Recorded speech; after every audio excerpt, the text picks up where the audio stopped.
On a current loop in a magnetic field.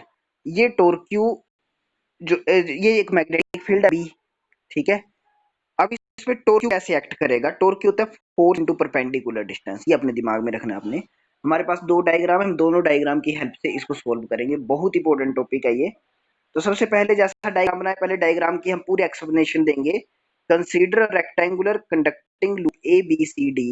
हम मान लेते हैं कि कोई रेक्टेंगुलर कंडक्टिंग लूप है ए बी सी डी। इसी तरीके का कोई चीज होगी जो मैग्नेटिक फील्ड के बीच में रखी होगी, जिसकी लेंथ एल है, ब्रेथ जो है बी है। Placed in a uniform magnetic field, let I be the current flowing in the loop in anticlockwise direction. नीचे को फिर ये ऊपर की तरफ ऐसे एंटी क्लॉकवाइज मूव कर रहा है।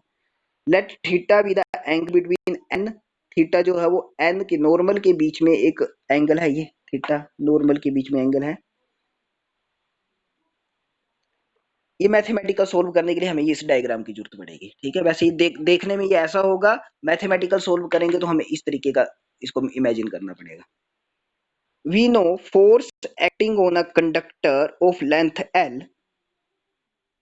हमें पता है कि फोर्स जो किसी कंडक्टर के बीच में कैसे, अभी किया हमने ये जो पिछले वाला टॉपिक किया, जो लास्ट टॉपिक किया उसी का जो आंसर है, तभी मैंने ये टॉपिक यहाँ पे करवा रहा हूँ आपको।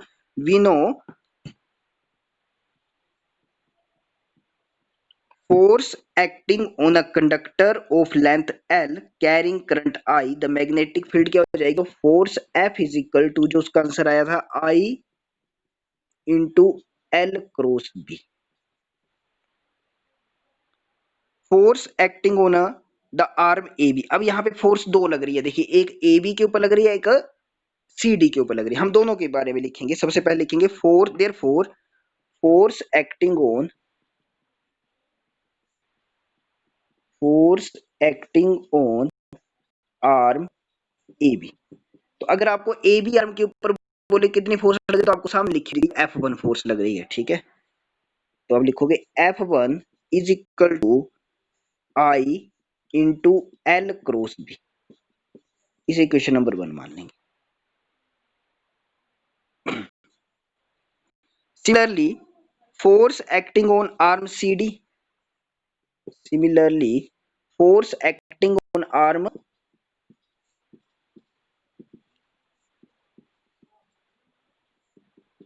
तो F2, ये भी क्या हो जाएगी? I into L cross B. इसे इक्वेशन नंबर 2 मान।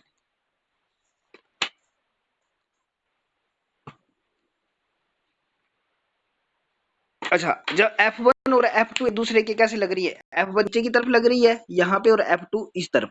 तो मतलब अगर हम देखें तो ये इस तरीके से हो रही है। और जब हम इस तरीके, जैसे ढक्कन खोलना या फिर नलका खोलना, ठीक है, टैप को ऐसे ऊपर करना, बंद करना, इसमें क्या एक्ट होता है? कपल एक्ट होता है। और कपल एक्ट होने का मतलब इक्वल एंड ऑपोजिट फोर्सेज।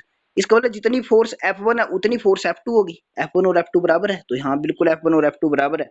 हम लिखेंगे F1 and F2 form a couple. F1 और F2 क्या करेंगे? कपल फॉर्म करेंगे।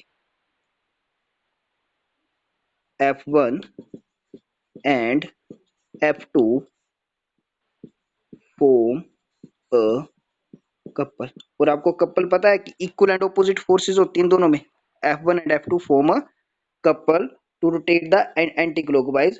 तो जब कपल एक्ट होगा तो उसमें टॉर्क क्यू लगेगा। Therefore torque Q is equal to magnitude of either force.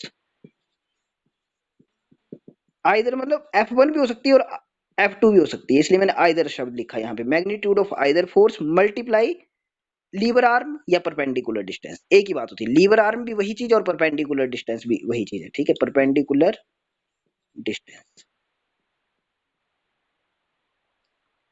To is equal to magnitude of either force. तो मैग्नीट्यूड ऑफ आइदर फोर्स कोई भी ले लो, चाहे F1 ले लो चाहे F2, दोनों के आंसर एक ही हैं। तो हम चाहे जिस मर्जी को लिख लो। हमने I into L cross B लिख लिया।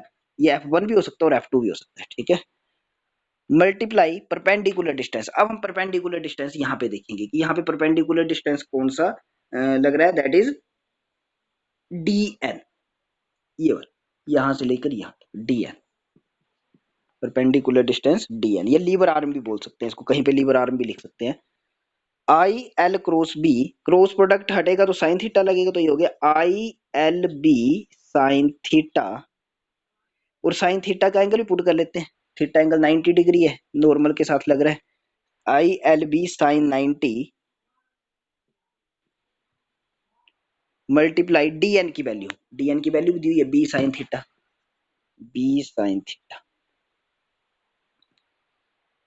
To is equal to I L B sine 90 B sine theta, L B sine 90 की वैल्यू हमें पता है 1 होती है, तो हम क्या हो जाएगा tau is equal to I L B, इस एल और इस बी को साथ में लिखते हैं क्योंकि लेंथ इंटू ब्रेथ बन जाएगा, ठीक है, आई इंटू एल बी और ये बी, ये वाला साइन थीटा, तो ये बन गया tau is equal to I L B sine theta, और ये लेंथ इंटू ब्रेथ किसके बराबर होता है, एरिया के बराबर होता है, I A B sine theta, tau is equal to I A B sine theta. If the loop has n turns, if the loop has n turns, then तो इसकी वैल्यू क्या हो जाएगी, टो इज इक्वल टू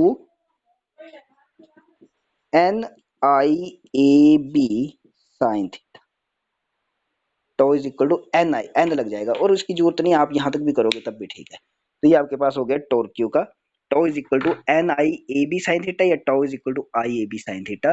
पूरा topic एक बार फिर से देख लीजिए, हमने सबसे पहले we know F is equal to I into L cross B से शुरू किया, अब हम निकालेंगे, ये तो आगे फोर्स जो हमें पिछले वाले टॉपिक में हमने देखी थी, अब यहाँ पे दो फोर्सेज एक्ट हो रही है, एक F1 और एक F2, तो आपने F1 फोर्स निकाली, F1 इज इक्वल टू इसी के अकॉर्डिंग देखेंगे तो कोई चेंज नहीं, कोई I1 या I2 या L इंटू बी एक जैसा ही है, कोई 1 या 2 नहीं लगा हुआ, तो इसलिए इसका आंसर वही आएगा, F1 is equal to I into L cross B, F2 का वही आएगा I into L cross B. F1 और F2 दोनों एक दूसरे के इक्वल एंड ऑपोजिट लग रहे हैं, तो कपल एक्ट होगा, कपल एक्ट होगा तो यहाँ पे टॉर्क क्यू लगेगा, torque Q is equal to magnitude of either force multiply perpendicular distance, either force कोई भी हो सकती है इन दो में से, आपने ऊपर निकाली F1 और F2, तो F1 और F2 दोनों की वैल्यू एक जैसी आपने लिख दी, मल्टीप्लाई परपेंडिकुलर डिस्टेंस, तो ये dn जो है वो लीवर आर्म बोले तो ज्यादा बढ़िया रहेगा, ठीक है, लीवर आर्म मतलब जहां से ये रोटेट करता है उसको लीवर आर्म बोला जाता है, ठीक है, तो मल्टीप्लाई लीवर आर्म क्या हो गया यहाँ पे dn, dn की वैल्यू क्या आ गई बी साइन थीटा, एल और बी को साथ में लिख दिया, एल बी की वैल्यू ए होती है तो ये हो गया टो